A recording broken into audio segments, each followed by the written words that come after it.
With Lucky Land Slots, you can get lucky just about anywhere. Dearly beloved, we are gathered here today to... Has anyone seen the bride and groom? Sorry, we're here. We were getting lucky in the limo and we lost track of time. No, Lucky Land Casino, with cash prizes that add up quicker than a guest registry. In that case, I pronounce you lucky. Play for free at LuckyLandSlots.com. Daily bonuses are waiting. No purchase necessary. Void where prohibited by law. 18+. Terms and conditions apply. See website for details.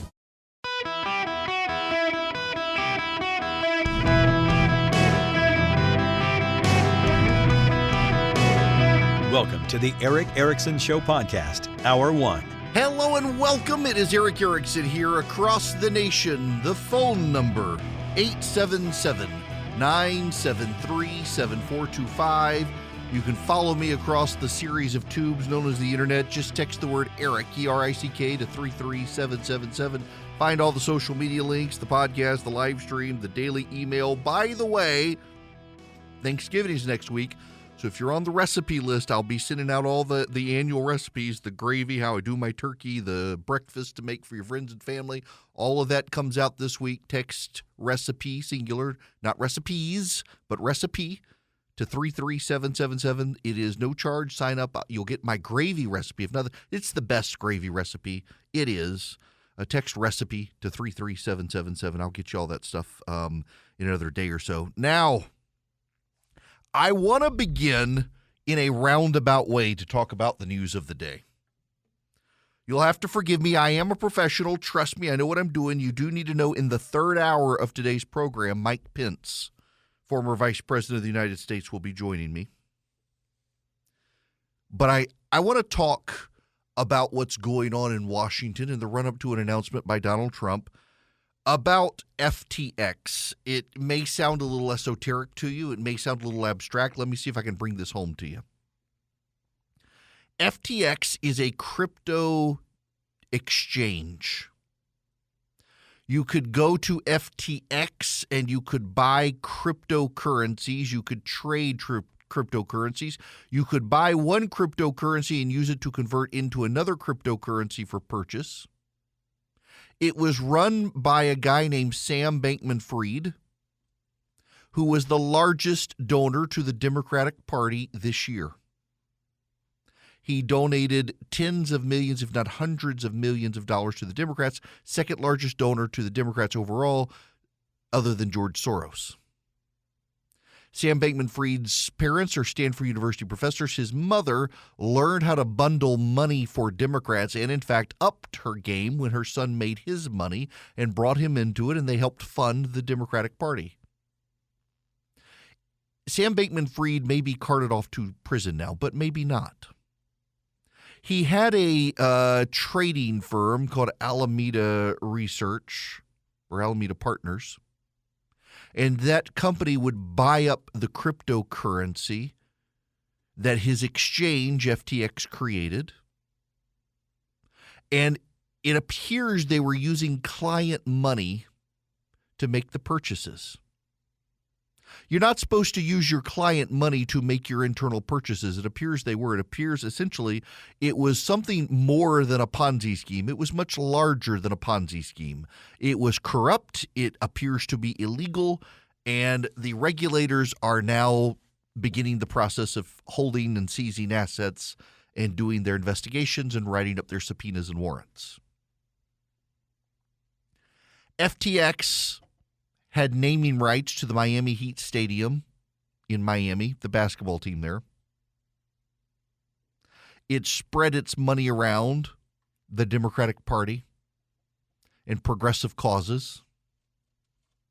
And it entangled itself with Democrats in Washington, D.C., helping make Democrats in Washington wealthy. It had ties to multiple venture capital firms that themselves had ties to the Democratic Party. And it sponsored a lot of business conferences, and Sam Bankman-Fried would make himself available to go to those conferences. He became a bit of a celebrity. He was a slob, dressed like a slob, acted like a slob, bragged about how he never read a book. There was no value in reading books, and they loved him on stage. And anyone who dug just a little bit into the finances of FTX could see there was no there. Something was really wrong.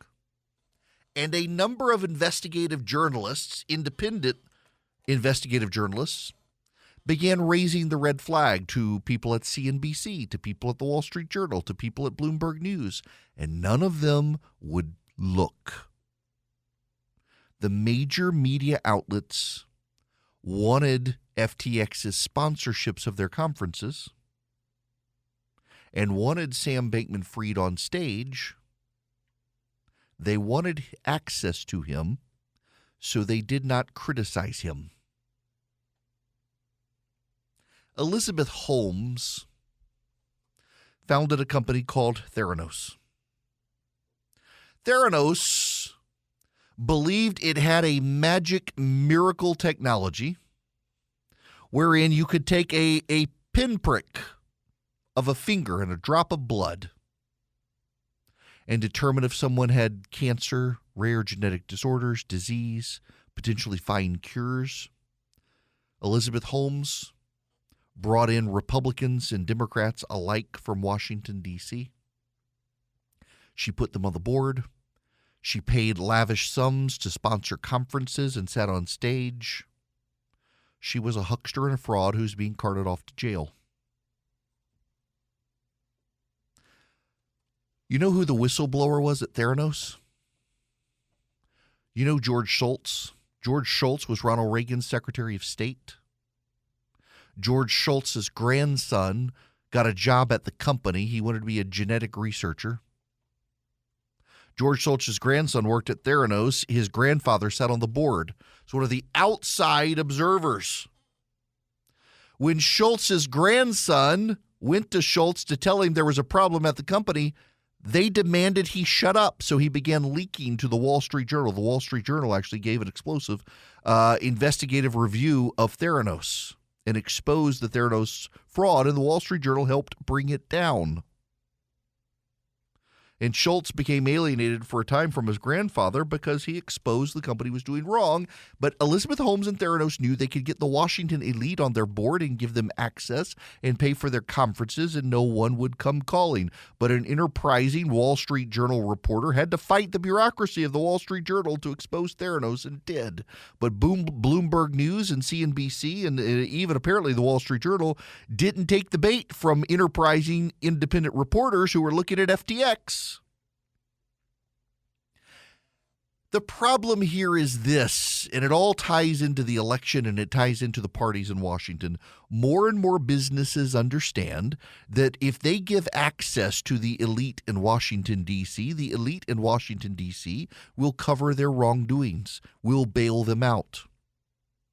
As long as Washington can make some money, Washington turns the other way. Dave Chappelle, I can't play you the audio because some of the language in it, including profuse use of the N-word on Saturday Night Live. Dave Chappelle made this point on his monologue on Saturday Night Live last week that, when Donald Trump ran, he was an honest liar. And what he meant by that was that Donald Trump would tell you the truth, but then lie and say he was going to fix the system when he was benefiting from the system. In his debates with Hillary Clinton, he would say, look, the game is rigged, and I know because I profited off the rigging. I helped rig the game. The tax code benefits the wealthy. I know I don't pay any taxes because I'm a rich person who knows how to game the system. And Hillary Clinton, as much as she screams about the wealth gap, won't fix it because her donors are the millionaire Democrats who do not want the system fixed. In fact, what we see in this election cycle and election cycles prior to this one is that the rich white guys who scream about the wealth gap are the ones who are voting Democrats to ensure the wealth gap is never fixed. And this provides an avenue for the GOP moving forward.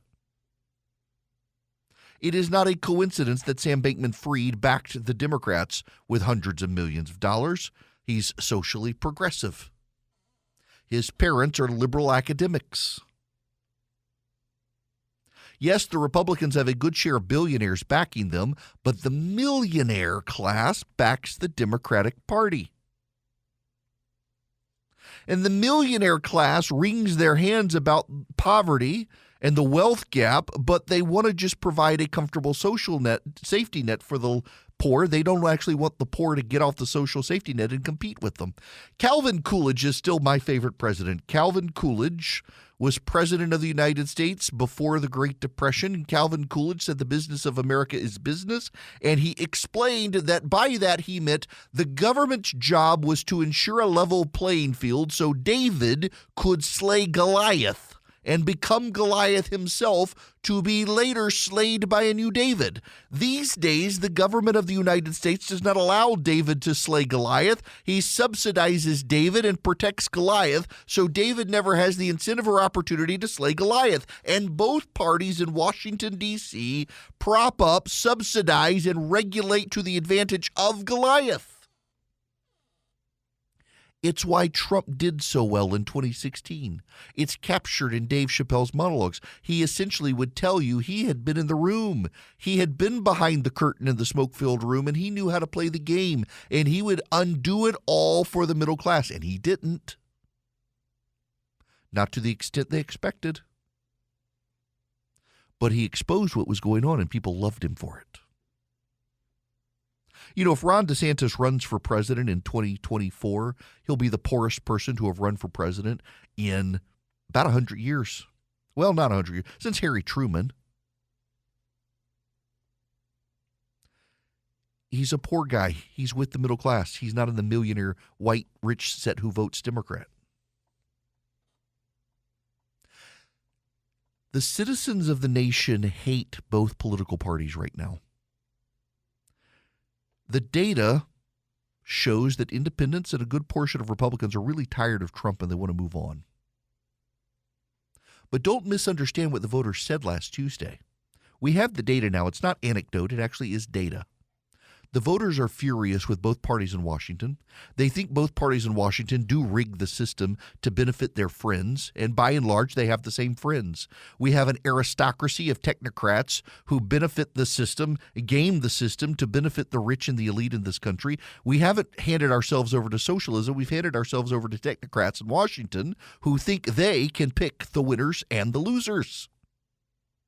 And the public, by and large, except for the rich white people who vote Democrat, the public, black voters, white voters, Asian voters, Hispanic voters, people who make less than $500,000 a year, the majority of Americans, they want someone to smash the system and level the playing field. They want regulators to regulate Wall Street, not Main Street.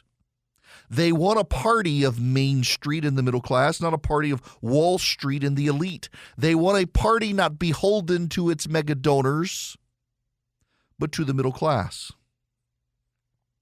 There's a real way forward for Republicans. Unshackle yourselves from the FTXs and the Theranoses of the world. Let the Democratic Party own that. The Democratic Party is going to have to own FTX. It appears the Democrats were able to break the Republican wave and break through using the funds of the middle class stolen by a billionaire crypto trader. The Republicans will today take the House of Representatives. They will get to 218 seats in the House. The Democrats will hold them close because of a billionaire who gave hundreds of millions of dollars to the Democratic cause, stealing funds from clients. The Democrats, it doesn't appear new. They can't be held culpable.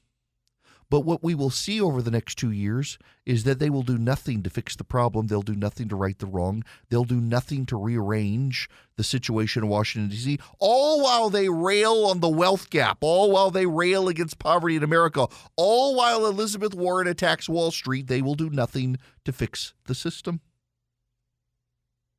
Republicans do have a path forward. They have a good path forward into 2024. Nationwide, Republicans outperformed in Florida, in Georgia, in North Carolina, in Iowa, in Indiana, in Arizona. Yes, they outperformed in Arizona, except for Kari Lake and Blake Masters. In New York State, they outperformed. In Virginia, they outperformed. The thing they all had in common, all those candidates who outperformed, they never mentioned Trump. They stood on the side of the middle class against Wall Street. There's a real populist message for the GOP moving forward. It's not to pick the winners and losers. It's to smash the system and re-level the playing field. That'll get them ahead.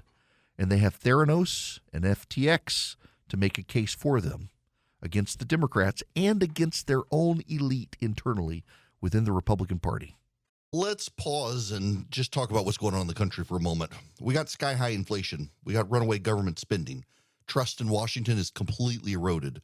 When government is this dysfunctional, you got to change the course of the country. You know you have to. That's why I'm excited about the work Americans for Prosperity is doing. They're focused on policy solutions that actually improve people's lives, unlike so many in D.C. who just want to play political football and have power. Americans for Prosperity doesn't just come up with solutions. They act on those solutions. They have the largest network of community activists in the country. They are out there every day talking to millions of their fellow Americans. If you're interested in seeing how you can get started with Americans for Prosperity in your community, visit americansforprosperity.org/Eric today. That's americansforprosperity.org/Eric, E-R-I-C-K. Hello there. It is Eric Erickson here across the nation. The phone number 877-973-7425. Democrats in Georgia are advancing a story nationally that because of Robert E. Lee's birthday, there will be no Saturday early voting in the runoff in Georgia. You know who co-sponsored the law to make that happen? Stacey Abrams. Stacey Abrams. And also B. Wynn, who ran for Secretary of State in Georgia. She was one of the co-sponsors of the legislation. There's a law in Georgia that there will be no Saturday early voting if there is a holiday within 2 days of the of that Saturday. So you have Thanksgiving on Thursday, and you have a day after Thanksgiving holiday. It used to be in Georgia assigned to memorialize Robert E. Lee. They got rid of the Robert E. Lee birthday commemoration, but they left the holiday for state employees so they didn't have to get off Thursday and go back to work on Friday. The left is trying to say, oh, because of Robert E. Lee's birthday, we can't vote early on Saturday. The law was written, co-sponsored by Democrats, including Stacey Abrams and B. Wynn, who ran for Secretary of State as the Democrat against Brad Raffensperger. The Democrats co-sponsored the law to ensure there would not be voting the Saturday after Thanksgiving and the day after Thanksgiving. The Democrats did that, and now they're screaming about it. The bill was passed in 2016, SB 199. When it got to the House of Representatives, Abrams sponsored it, and all the Democrats and Republicans voted for it. The state does not celebrate Robert E. Lee's birthday anymore, but they left the holiday so that people didn't have to go back to work on Friday, the day after Thanksgiving. And the left, of course, is screaming about it, trying to cause some sort of national outrage. There is a question as to whether or not they are interpreting the law right, because in Georgia they do designate primaries, general elections, and runoffs. And the law just says election, early voting during an election. It's unclear, but it appears the state's interpretation will be favored. But it's not about a Confederate holiday. It's about a law that the Democrats themselves co-sponsored, that they don't want you to know now they co-sponsored. Meanwhile, Herschel Walker is attacking Republicans for deceptive fundraising. Good for him for this. Republican politicians are blasting out emails, including Donald Trump's super PAC. They're sending out emails saying contribute any amount immediately to the official Georgia runoff fundraising goal. except they're only giving 10% of the money to Herschel Walker's campaign. The rest stays with them. They're not actually spending the money on Herschel Walker. They're taking advantage of Herschel Walker, saying that they want to give the money to Herschel Walker, but they're not actually giving the money to Herschel Walker. It's a scam, and Herschel Walker is calling them out. Good for him, good for his campaign, taking it to the Republicans, including Donald Trump. Speaking of which, when we come back, Donald Trump, he's going to make an announcement at Mar-a-Lago today. What is it? His campaign team has gone wobbly on what he'll actually announce, but we'll talk about it. Take your phone calls, 877-973-7425. Hello there. It is Eric Erickson here. Mike Pence is going to join me by phone the third hour. You'll want to be here. The phone number, 877-973-7425. I want to go to Mark, waiting patiently. Mark, welcome to the show. Hey, Eric, how you doing today? Thanks for taking my call. You're welcome. Yeah, I had a question that I probably should know the answer for, but I haven't taken the time to look it up. During this election cycle, we've heard about the droves and the exodus of conservative voters out of states like New Jersey, New York, and depending on Pennsylvania, how the economy is going there, and people moving further south into the Carolinas and into Florida. So my question is this. There's an amount of electoral votes that are assigned to each state that we see every year when we go into the countdown. Is there a process in place, or is there a system that as population leaves, and in the case of Pennsylvania, turning a purple state blue, or a state like New York even bluer, but the population decreases, that conservative population moves to another state? Is there a way that there's a reallocation of the electoral votes for every state? Oh, that's a great question.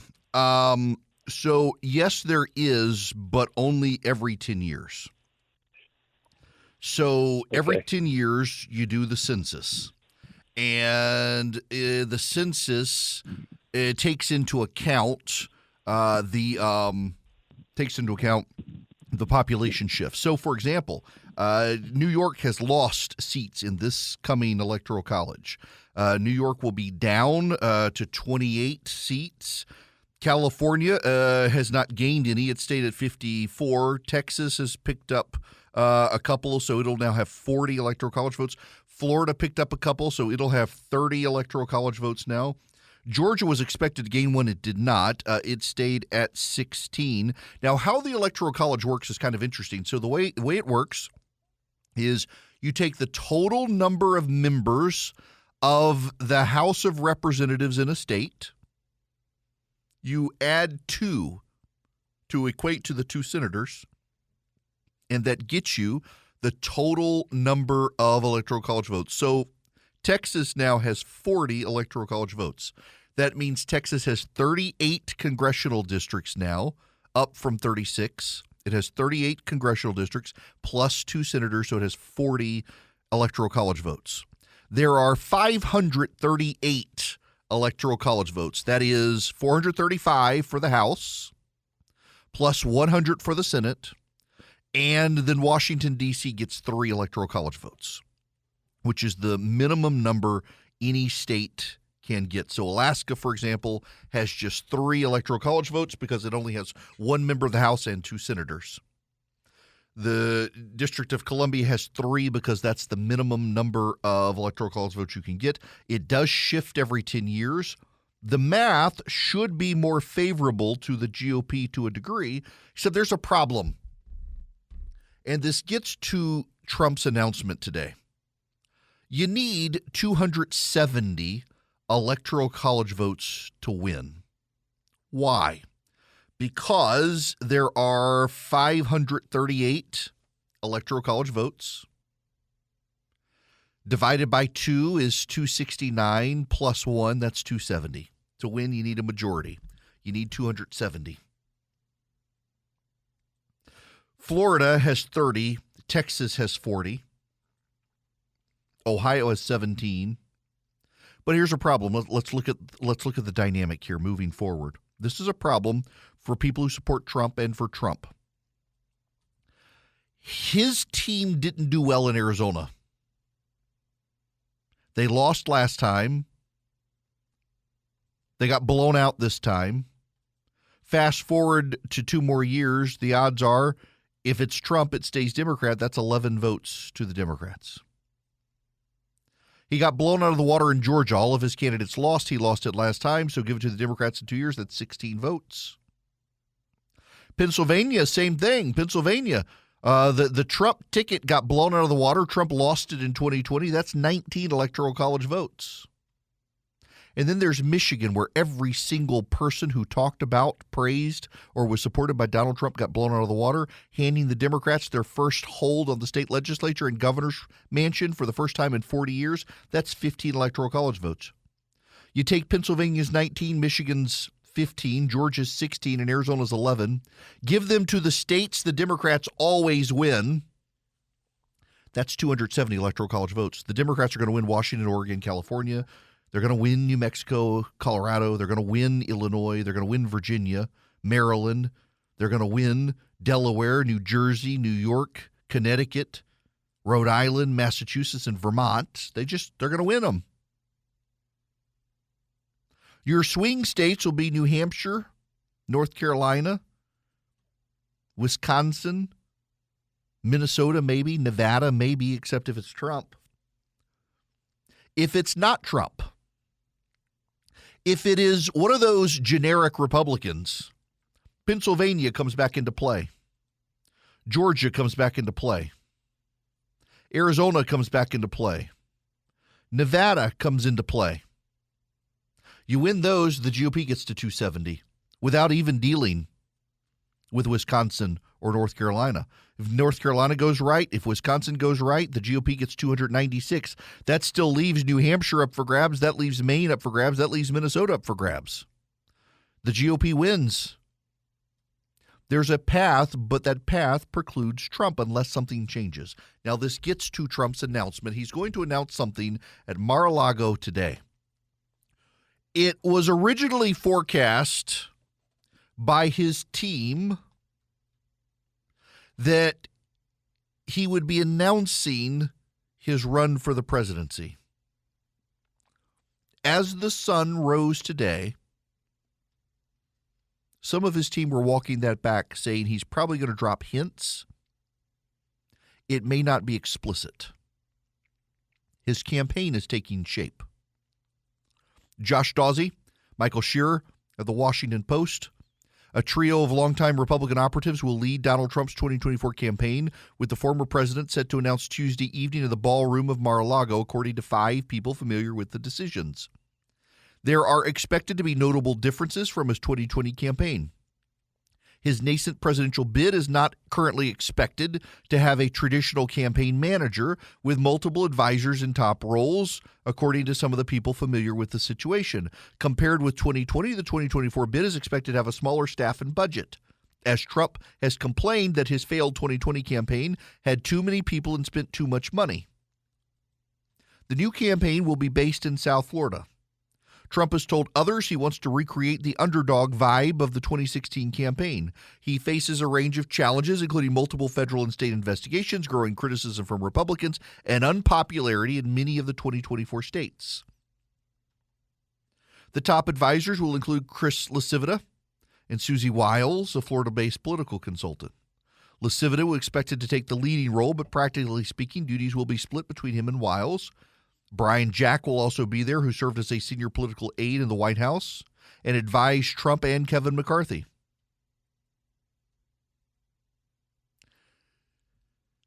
This comes as the Club for Growth, which has been pretty loyal to Trump until recently, issued a series of polls in primary states.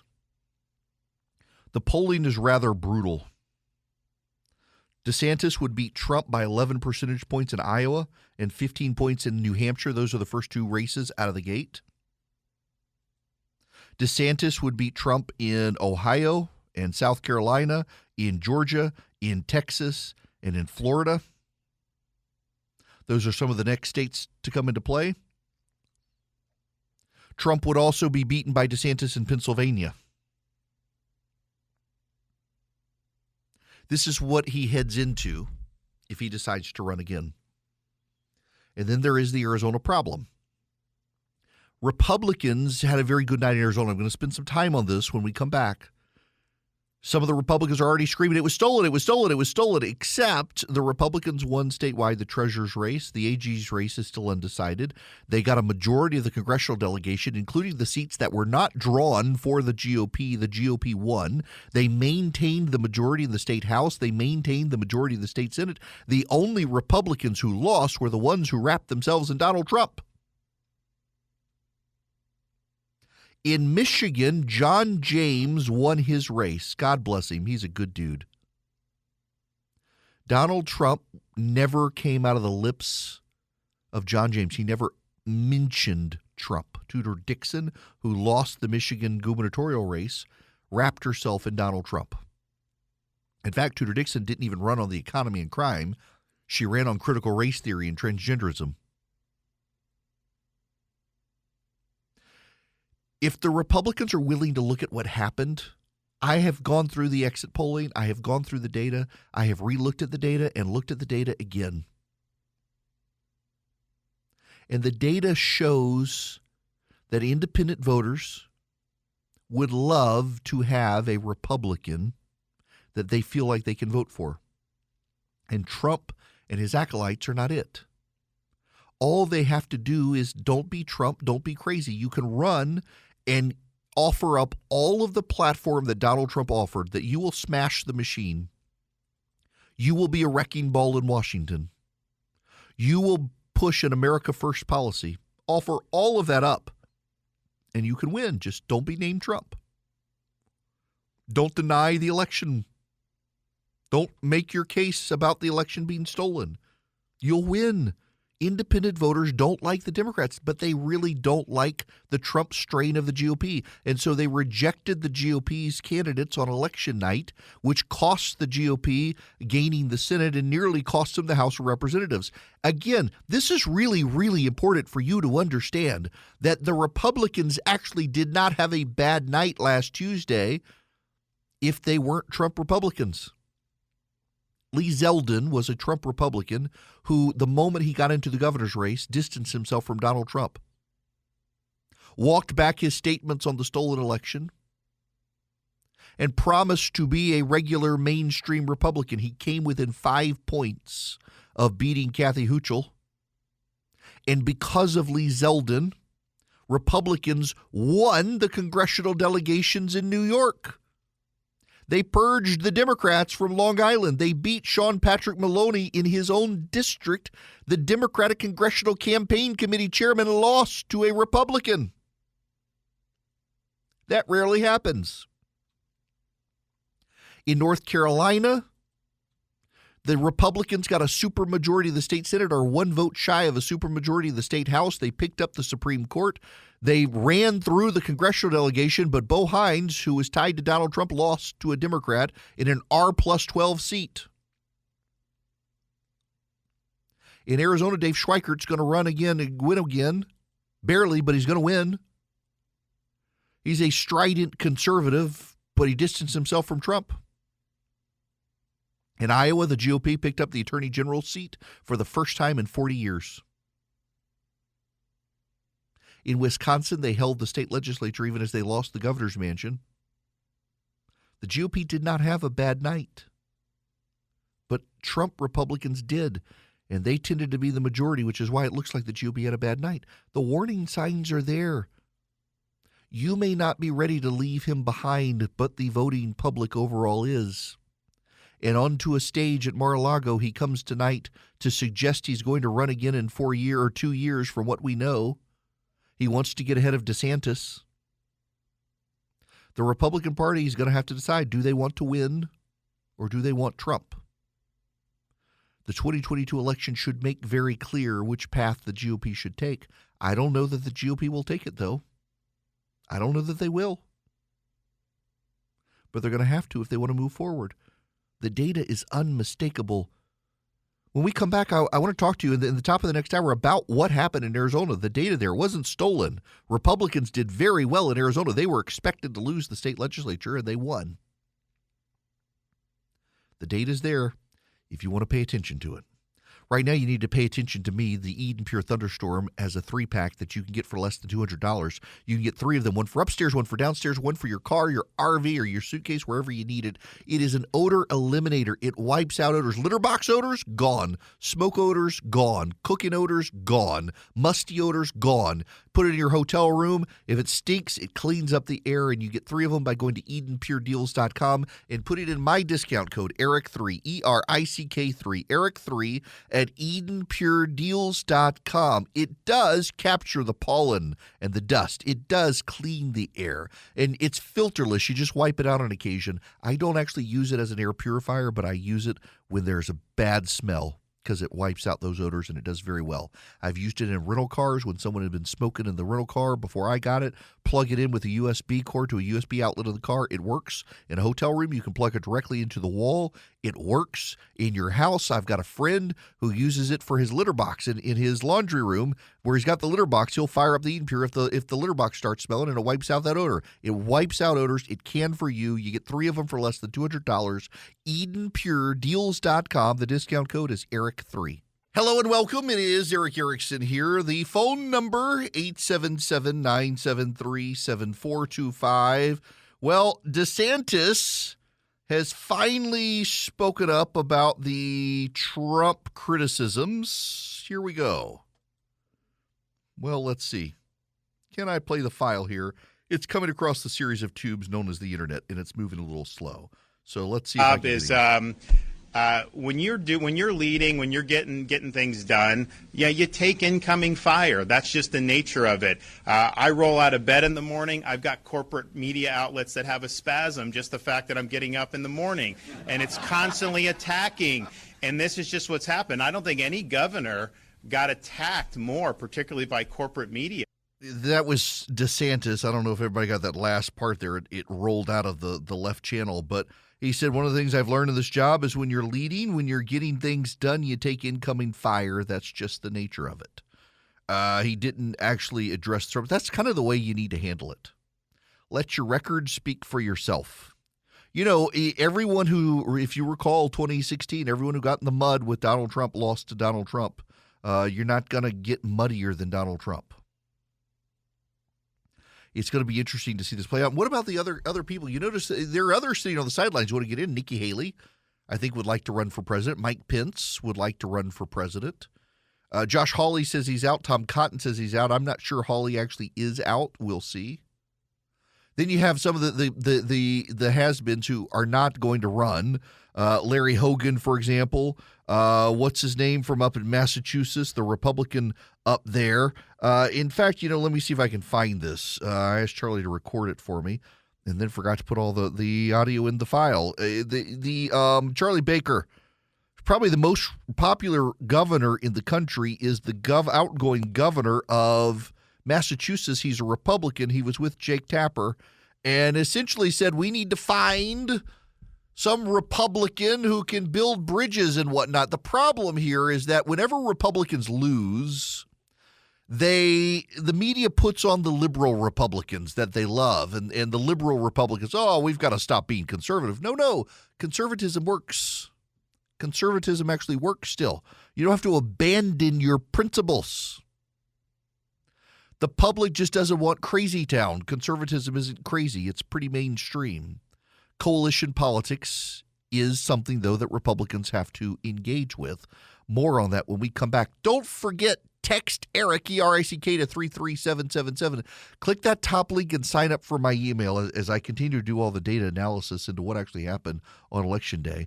And you need to sign up for the recipes, too, so you can get all the Thanksgiving recipes this week. When we come back, I actually want to spend some time with what happened in Arizona. The grifters are already out grifting, claiming it was stolen. There is ample data to show it was not stolen.